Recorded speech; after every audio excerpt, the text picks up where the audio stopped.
Magandang araw po sa inyong lahat. Welcome sa Kabuhayan at Negosyo. Ang programang nagbibigay inspirasyon at kaalaman sa inyo tungkol sa mundo ng pagninegosyo at kabuhayan. Ngayong araw po ay makakasama natin ang isang negosyante na nakatuon sa pag-aayos ng bahay at kondominium, ang B2G Construction Services. Ang B2G ay isang kilalang brand sa industriya ng construction services, gaya ng air conditioning at refrigeration services. Sa kanyang dedikasyon at inobasyon, nagawa niyang gawing negosyo ang kanyang misyon na itaguyod ang kaayusan ng bahay ng mga Pilipino. Mga kaibigan, ating pong i-welcome sa Kabuhayan at Negosyo si Miss Joanne Bitog. Welcome sa Kabuhayan at Negosyo, Thank you so much, Yusek, Gani.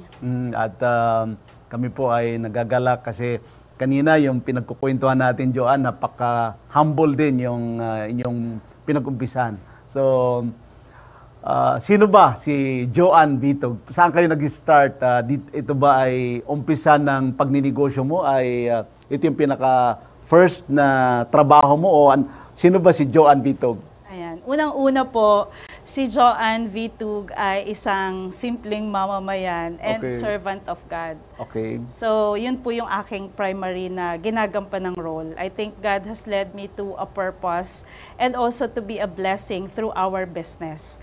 So, si Joanne Bitog po ay nanggaling sa humble beginning, isang probinsyana sa Marinduque, maliit na town ng Santa Cruz. And I was born and raised by a humble family of a teacher and a government employee. And then, nagkaroon po akong scholarship dito sa Manila. So, I studied for free sa pamantasan ng lungsod ng Maynila. And wala po akong business course. BS Biology po ang aking course sa college. And I was in the corporate for 20 years. And before po ako mag-proceed sa aking early retirement and mag-handle ng negosyo.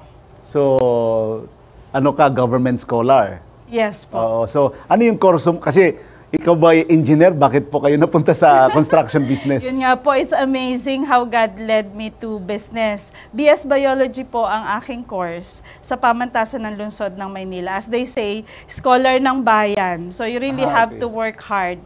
So siguro yun yung aking naging training ground as well as yung aking 20 years in the corporate years para talagang ma-stage ako ni Lord sa negosyo. Okay. So itong B2G na inyong business, ano ba ang inspiration mo? Bakit itong business na ito ang napili mo? Kasi BS Biology ang course mo, tapos napunta ka sa construction. Paano ba ito nag-umpisa, Miss Joanne? Yes po. Actually, I give the full credit to my husband, being the brainchild of this business. V2G, as the name implies, is victory to God. Wow. So we would like to really dedicate to the Lord yung lahat ng aming mga ginagawa. And so we conceived this business because we wanted to bless more people. Nagsimula lang po kami building our own apartment na nagustuhan po ng mga neighbors.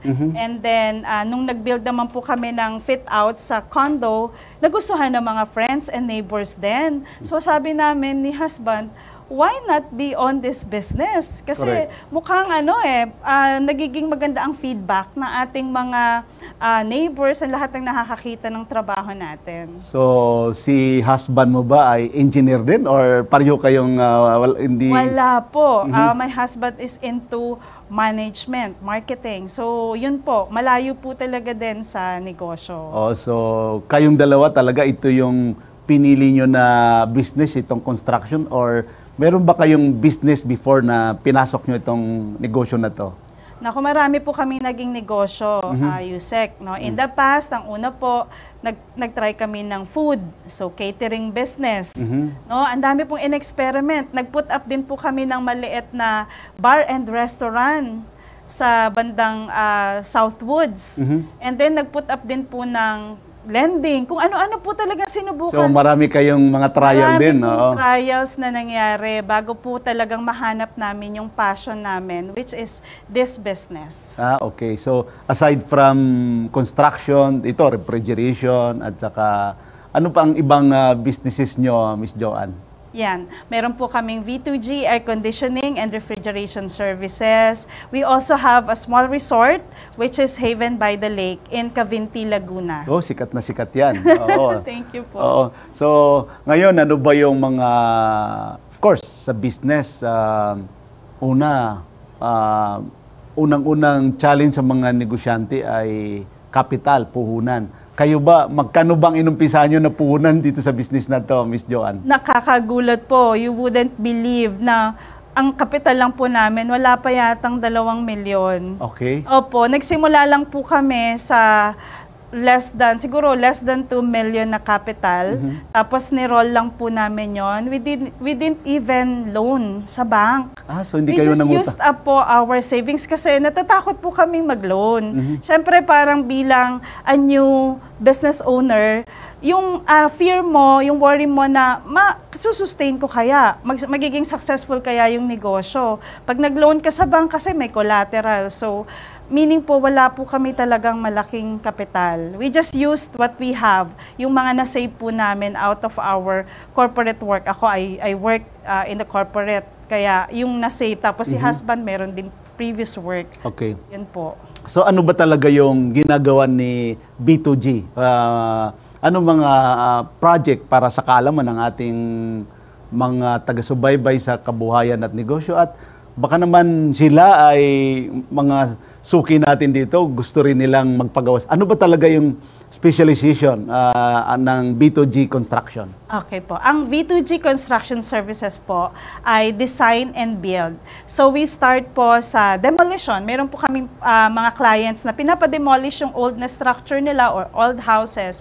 And then we design, we provide them the concept. So with the collaboration with the clients, kung ano yung gusto nilang dream, ano yung gusto nilang mangyari. So we sit down with our client thoroughly and then we give our advice. Tapos, then pagka nag-proceed na po, we build. So, this is ranging from residential So, design and build. commercial. Yes po, Okay. design and build. So aside from that, ano pa yung mga project? Ano yung mga common na mga project na kinukuha nyo? Ano to, mga private, no? Mga Mostly private po ang aming mga clients. Yung pinakang huli po namin naging client ay Colas Rail. So this is a French company na sumusunod sa global standard. And we are blessed to be able to sustain that project kasi it's a global safety standard, Yes, ISO certified. okay. And imagine we're a local company.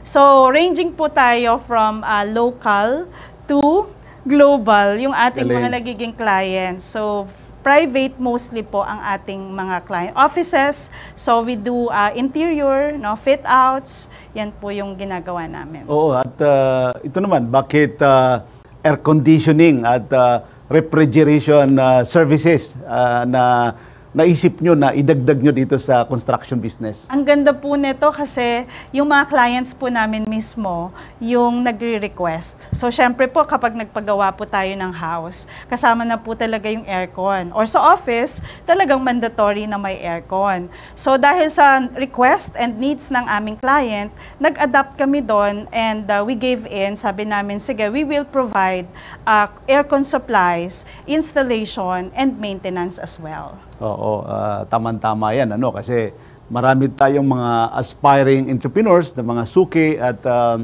syempre, pag-usapan natin yung mga strategy, paano mo sinimulan na ipakilala sa mga prospective client mo sa itong B2G at anong naging strategy nyo na mag-asawa para lumago itong negosyo nyo? Hindi po siya rocket science, I should say. Sa negosyo po, importante yung integrity and your authenticity. As a business owner, ikaw kasi yung nagsisell ng product and services.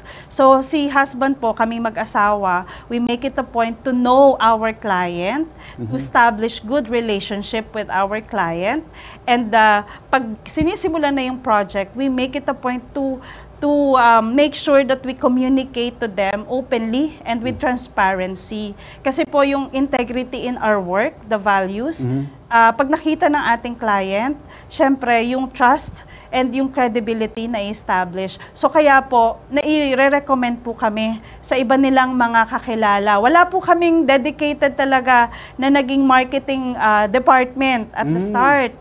So, yun lang pong mga client referrals, testimonials ng mga naging client. Na sikat itong B2G. Na ano po siya, nanganak po yung client. And because we are establishing good relationship with them, maganda po talaga yung naging client and business owner relationship.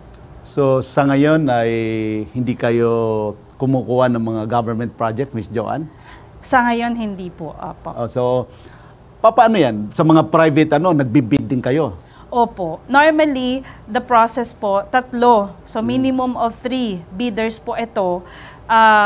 So, we just pray to the Lord. Lord, kung para sa amin tong project na ito, kami po yung pipiliin. So, kung hindi naman po, kayo po ang magde-decide. So, usually, pagka nagbibid kayo, syempre, minsan natatalo rin kayo. Opo.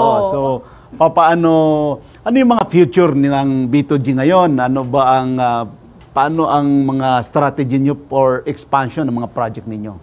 Okay, unang-una po, si V2G, mayroon po kaming sinasalihan na mga marketing organization. Dahil wala nga po kaming dedicated talaga na marketing, I specifically attend to Business Network International. So BNI is one of our marketing ambassador para ma-expand po yung aming negosyo. So dito sa organization po na ito, marami kaming nakikilalang mga business owners. So aside from giving us new referrals for our clients, it's also expanding our portfolio and our offerings with these business owners. Oo, tama-tama yan. Yung BNI talagang nakakatulong yan. At saka in terms of sa networking, kasi pagka-member ka dyan, I understand, hindi...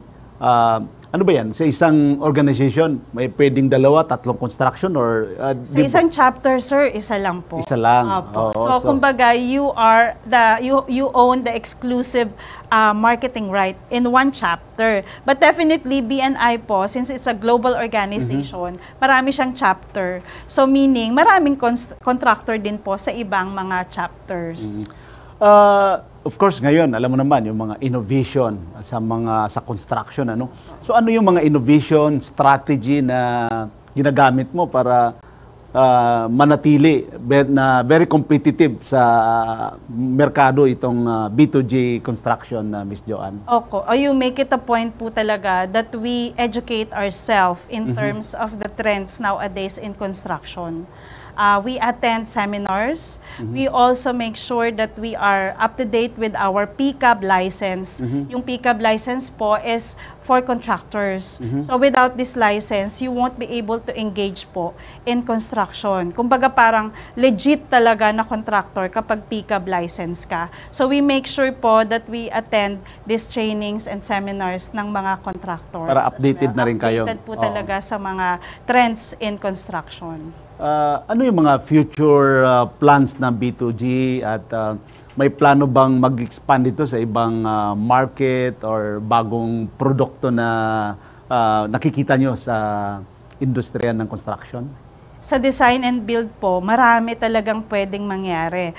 Sinimulan po namin ito sa pag-construct ng aming maliit na resort, yung Haven by the Lake in Cavinti, Laguna. Ito yung sa Cavinti, Opo, para ma-showcase po that we can also build a resort. So meaning po, bago kami mag-market ng aming mga services, we make sure na yung sarili namin din na venture na feature namin because out of our own experience, na ma-market po namin yung aming services. So, resort, and then mag-expand po kami sa mga commercial offices, and also meron na rin kami mga naging warehousing projects. Tapos, in the future po, yung design and sell. So build and sell. Yun po yung direction din namin. Pero yung mga project nyo within Greater Manila area or meron din kayo sa mga Visayas, Mindanao or anong Right now po, meron kaming project sa South Luzon and also North Luzon. So currently, meron kaming isang ginagawang resort in Pampanga and then another project in Cavite. So you can just imagine po, we're not yet engaged po sa Mindanao. Okay. Pero we're getting offers, we're getting these invitations. Sa ngayon po, yung kaya dito kayo namin nakakonsentrate i-handle. lang. Opo. We carefully choose our project po, yung something that we can really handle well. Alam mo, nakikita ko yung success niyong mag-asawa, Miss Joanne, at ano ba yung pinaka-most rewarding part ng pagiging owner ng B2G kayo mag-asawa? Ano yung pinaka most rewarding sa experience nyo dito sa negosyo nyo? Isa siguro po sa number one na rewarding is to be becoming a blessing to others. Yung nakakatulong ka sa mga workers and their families, as well as church, no, sa community. Siyempre po, pag ikaw po, di ba, may dream ka na house or office, pag nakita mo talaga yung reaction ng client, how happy they are, kasi na-execute mo yung kanyang dream, di ba po, sobrang saya, sobrang fulfilling. So, building the dreams and transforming visions into reality, sobrang blessing po yun para sa amin. Sa mga challenges naman, Miss Joanne, ano yung isang personal na challenge na experience nyo na sa tingin mo ay humubog sa inyong mag-asawa bilang business owner? Okay. Number one po sa negosyo, ang mga rejections. So, natanong nyo rin po kung meron kaming mga projects na hindi kami nakukonsider. Marami po. Okay. So, handling rejections, yan po yung aming mga isa sa common challenges. Pero, idinededicate na lang po namin talaga kay Lord na kung hindi mo ito po binigay sa amin, Diyos, no? Our God will give us the project na for us, the right project. Ibig sabihin, mayroong project next na maganda para sa amin. So, yung pong challenges ng rejection. Pangalawa po, pagbalanse ng negosyo, ng pamilya, at service to the church. Kasi po, we're also leading sa aming church po. Meron din kaming mga nililid na network and ministry. Okay. Yes. So, marami tayong natututunan sa inyo, Miss Joanne, at siguro sa pagbabalik natin ay pag-usapan natin yung mga personal advocacy ninyo mag-asawa. Magbabalik po ang Kabuhayan at Negosyo.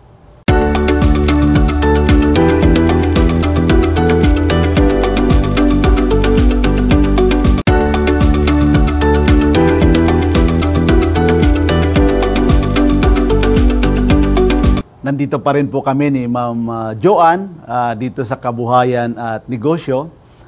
Kanina nabanggit mo, Miss Joanne, yung pagbalanse nyo doon sa business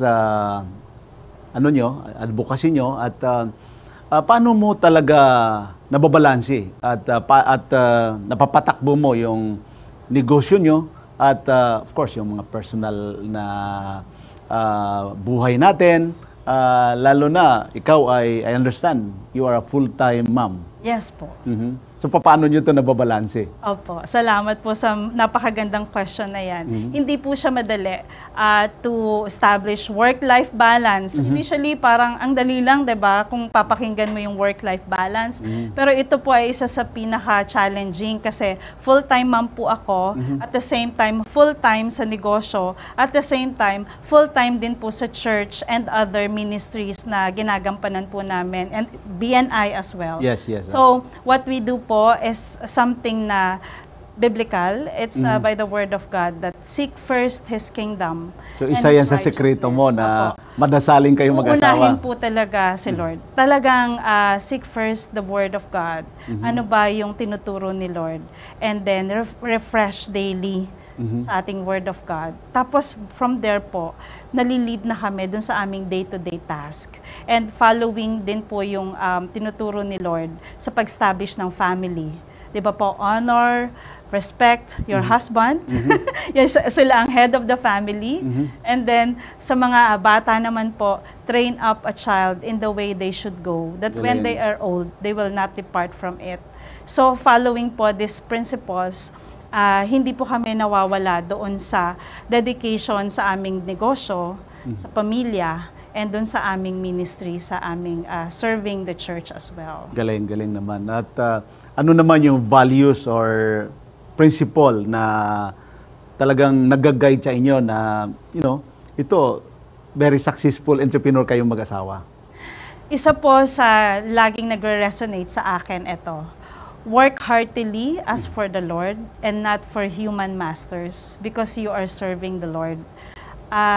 Pag po ang ating number one na boss ay ang gumawa ng lahat, ang creator, ang Diyos. Di ba po? Everything will fall into its right place because ang sinuserve mo talaga ay Diyos. So meaning, what you do, you give 101, 200% of it sa lahat ng ginagawa. So whether in business, whether in family, and the church, and the community, we work heartily for the Lord. Galing. So, alam mo, Miss Joanne, yung sa pagninegosyo, normal yon yung minsan may mga challenges, tough, yung mga, sabi nila, tough times ba? So, paano mo na-motivate kayong mag-asawa sa panahon na kayo ay, of course, yung mga challenges natin sa negosyo? Paano nyo nalalampasan itong mga ganitong sitwasyon? Amazing nga po kung paano din kami pinoprotect ni Lord. May times po talaga na devastated kami kasi we lost a project na alam namin sa amin na siya. So, hindi kami ang na-awardan ng project. And sabi namin, good Lord, we know na you have better plans. Because sabi niya nga in Jeremiah, my plans is to prosper you and not to harm you, to give you a hope and a future. So may pag-asa. Sabi namin, bibigyan pa kami ni Lord ng pag-asa. So we went ahead, na-lose namin yung project. After 1 month, that same project called, and sabi nila that we are being considered for the project. Wow. So, imagine niyo po yung gano'n, no? We already lost, and then, all of a sudden, ibinalik kami, and now, kami yung nilagay doon sa project. So, alam po namin na kung meron kami mga rejections, may nakalaan si Lord na bago, or better, or surprise for us. Okay. That we need to look forward to. Kaya may hope in the Lord. Galing. So, kayo, Miss Joanne, at of course yung husband mo, paano kayo as a business owner sa mga empleyado nyo? Kayo ba ay mahigpit or paano ang relation nyo sa mga empleyado nyo? Nako, pagdating po sa employee, we treat them as our own family. Ang mga employee po namin, ang sabi namin, ang gusto namin talaga, ang goal namin mag-asawa is mag-grow din tayo. Hindi lang mag-grow ang company, but all our workers and the staff will grow. Para saan pa yung company? Malago yung kumpanya mo, pero nagugutom naman yung pamilya ng staff mo. So, ang aspiration namin is for them to be financially well as well as their families para ma-achieve din nila yung mga pangarap nila. So, with our staff, we treat them as our own. Kung ano yung aspiration namin, like recently po, December, isa sa mga answered prayer namin is to give reward to our staff, yung mga loyal naming mga staff. Nadala po namin sila sa Hong Kong and Macau to treat them for a travel incentive na kasama kami. Galing. So everything we enjoy, we really want to share it with our staff and co-workers then. Galing. So, sa ngayon ay, paano aside from sa mga bidding, paano ang strategy nyo para doon sa mga prospective, sumasali rin kayo sa mga, ano bang tawag doon, mga show or something na paano nyo pinopromote yung kumpanya nyo? Ang maganda po sa amin, by word of mouth, yung mga naging experiences ng clients namin in the past, next client will just come. aside from the marketing efforts we're doing online, so we have our online presence. We also have our marketing presence, meaning with DNI and with our clients. Doon po, very seldom po yung aming mga flyering, leaflets, hindi na po gaano, but more of online presence po kami. So we do, let's say, one-on-one meeting with a prospect client and we introduce our company.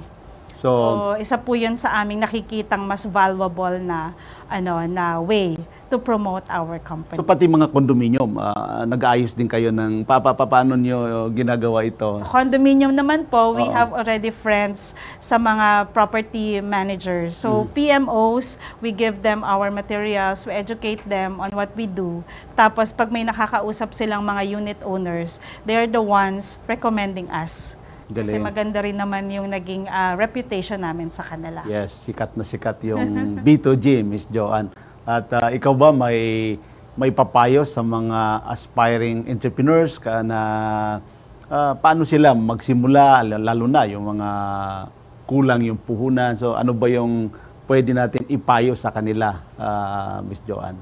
Number 1 po is to pray hard to the Lord. Ano ba talaga yung passion po natin? So, ask ourselves, ano yung pinapagawa ni Lord? And ano yung passionate ako na gawin? Mahirap pong maging negosyo yung mga bagay na hindi naman natin talaga mahal or hindi natin gustong gawin. So, number 1 is look for that passion and pray hard to the Lord na i-lead talaga tayo doon sa plan na yun. Number 2 is to seek first His kingdom and His righteousness. And all these plans po will be put to place talaga. And number 3, be a blessing.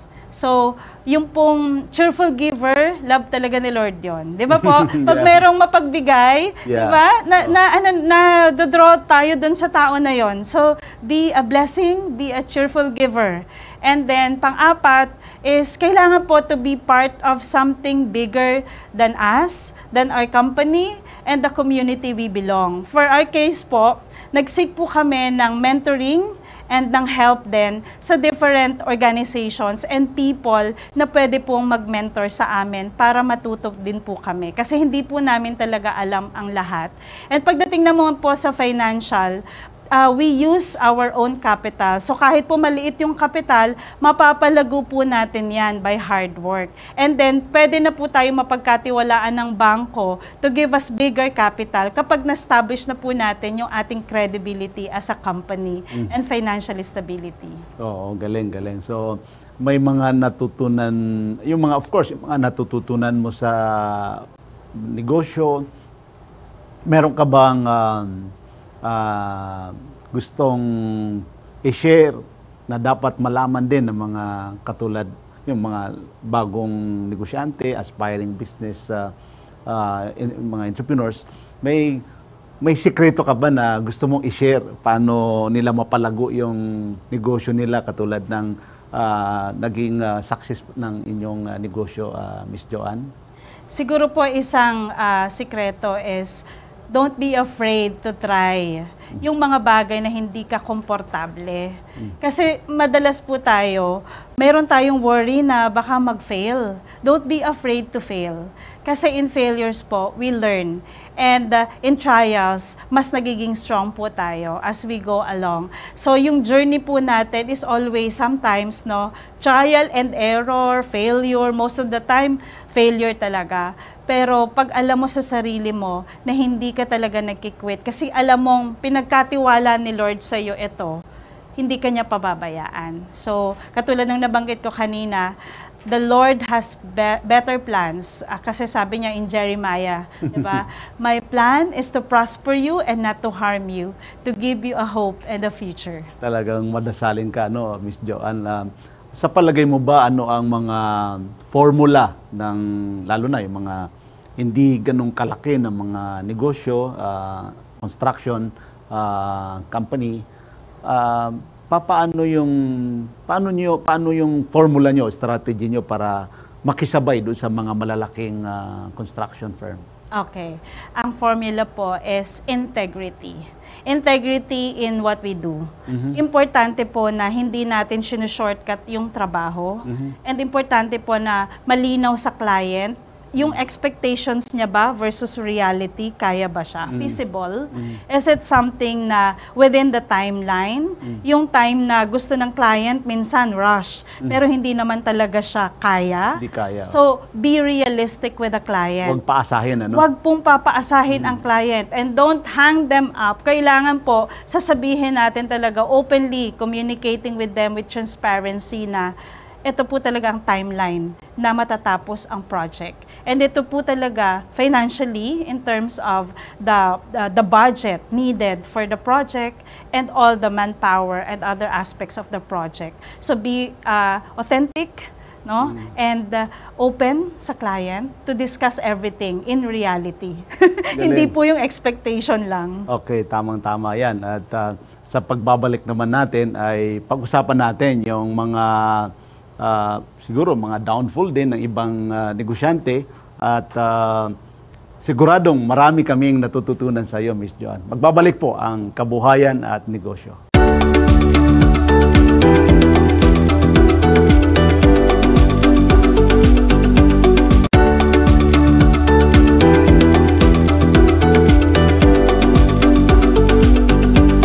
Nandito pa rin po kami ni Miss Joan dito sa Kabuhayan at Negosyo. Kanina gusto kong itanong bago tayo mag-break about doon sa Heaven by the Lake. Pwede mo bang i-share sa amin paano nyo ito na umpisahan, Miss Joan? Okay. Nagsimula po ito sa kagustuhan lagi ng pamilya namin, big family po, ng bakasyon. Okay. So, one time po, nag-glamping kami sa Cavinti, Laguna. And then, sabi ng sister-in-law ko, Ate Jo, Kuya Mike, bakit hindi kayo mag-invest ng property? Sabi namin, God willing, tingnan natin, wala pa tayo ngayong pera. Talagang wala naman po kaming kapital eh. And so, we just pray to God na kung ano po ibibigay niya, Lord, na property sa amin. So this pandemic, nag-search po kami ng mga properties. Imagine, for over a year, searching for properties in Rizal, in Tagaytay, Alfonso, lahat po. Inikutan po namin yan. Okay. And then finally, nakita po ng husband ko si Mike, ang Cavinti, Laguna. The first time po na nag-set ng foot kami doon sa property, alam niyo po ba, may vision po si Lord. Ang linaw po nung nai-impress niyang vision sa akin na sabi niya, ito itsura, glass house, chilling inside a room overlooking the lake. And so yun po yung in-execute ng architects namin. In-execute niya po yung design na gusto namin na glass house overlooking the lake and all the nature surrounding it. Galing. So thus, Haven by the Lake was born. Okay. So, ito ay open for public, ano? Opo. So, isa ito sa mga negosyo nyo, Miss Joan. Yes po. So, I understand. Ano yan? Gaano kalayo yan doon sa, ano bang tawag dito? Yung sikat din doon, Kaliraya, di ba? Opo. Siguro po less than 30 minutes. Okay. Magkatabi po si Kaliraya at saka si Lumot Lake. Okay. Ano po sila parehong lake. Mauuna lang po yung Lumot Lake. Okay. So from Pagsanhan, paakyat po siya. So ano na po yun?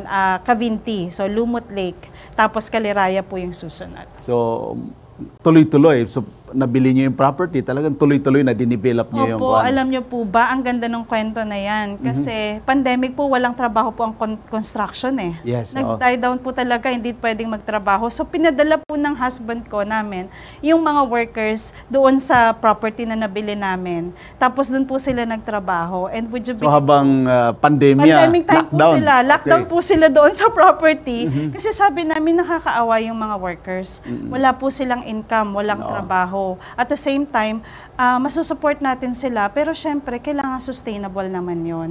So, in a matter of 6 months po, nabuo po talaga yung glass house. Galing, Opo. galing. So, ngayon tuloy-tuloy na. Tuloy-tuloy na Oo. po. So, may mensahe ka ba na nais gawing negosyo ang kanilang passion sa mga, kasi yung mga ibang negosyante parang hindi nila passion gusto nila. So ano bang advice mo sa kanila na dapat ay mag-concentrate sila doon sa business na yung passionate din sila? Totoo po. Number one po, yung talagang close to your heart. Ako po, hospitality talaga. Di ba po pag sa probinsya ka, kasi probinsyana po tayo, no? Pag may bisita ka, di ba, lahat po binibigay mo sa bisita. Correct. Talagang ine-estima mo talaga sila to the highest standard, to the highest level. So, pag magninegosyo po, napaka-importante na close to your heart yung ginagawa mo. And syempre kung hindi man, you have to love what you're doing. So kami po, hospitality and customer service, number one po yan sa Haven by the Lake. And pangalawa, hindi po tayo bumababa dun sa standard. Pag sinabi pong standard ng kalinisan, standard ng customer service, nandun po tayo at par. Kasi po, kahit na bagong negosyo ka, if you are falling below standard, yung customers mo po madi-disappoint. Totoo yan. So, makikita niyo po yung rating ng Haven by the Lake, it's 5. Wow, galing, galing, 5-star galing. po. Why? Kasi we really strive our best to deliver exceptional customer service. Galing, galing. At ano ba ang next sa B2G, Miss Joanne? Ang next pong V2G is Haven by the Lake, yung aming wellness. And we also wanted to develop sustainable practices, more into solar energy, harnessing the power of solar energy. So sa mga projects po namin, pinupush namin ngayon ang harnessing the solar power, solar energy. So sa construction, Renewable naman ito, no? renewable energy, no, sa construction, sa resort, yung sustainable practices, green, being more green. Galing, galing. Ano ba ang mga event ng B2G ngayon, or mayroon ka bang parting words sa mga taga-subaybay natin dito sa Kabuhayan at Negosyo, Miss Joanne? Opo. Ang masasabi ko po ay wag po tayong mag-give up sa ating pangarap.